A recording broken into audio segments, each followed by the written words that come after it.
السلام علیکم دوستانو، په دې هیله چې ټول به راته روغ او جوړ یاست. قیس احمد او رشید خان دواړو په پی اس ایل کې زبردسته بهترینه توپ اچونه وکړه. لوبه د رشید خان لوبډلې وګټل.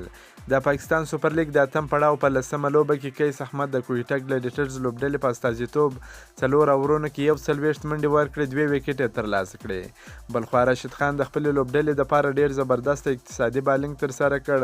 رشید خان د لاهور قلندرز لوبډلې لپاره 4 اورونه ترسره کړل، 19 منډې ورکړې، یوه مهمه وکټ یې ترلاسه کړه. لوبډلې بریا هم خپله کړه. د پاکستان سوپر لیګ یا پی اس ایل اتم پړاو سیالۍ په لسمه لوبه کې د لاهور قلندرز او کویټه ګلیډیټرز لوبډلې سره مخ شوې، چې کویټه ګلیډیټرز لوبډلې د لوبې د پچې تر ګټلو وروسته د توپ اچونې پرېکړه وکړه. لاهور قلندرز لوبډلې په ټاکل شوي 60 اورونو کې د 6 لوبغاړو په سوځېدو سره 199 منډې هدف وټاکئ، چې شای خوپ 40، میزابیک 11 او سکندر رضا 2 زیاتې منډې وکړې. کویټه ګلیډیټرز لوبډلې تعودین سمیت او قیس احمد 2 ویکټې واخیستې.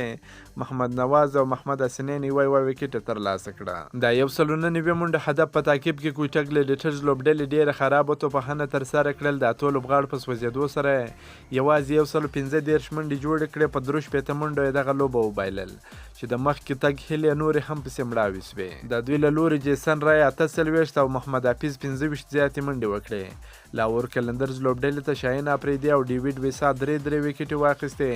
راشد خان او سکندر رضا یوه ویکټ ترلاسه کړه. که مو دا ویډیو خوښه شوې در سره لایک کړئ، د خپلو ملګرو سره هم شیر کړئ. د نور تازه معلوماتو لپاره هم زموږ سره اوسئ. تر بلې ویډیو پر د الله په امان.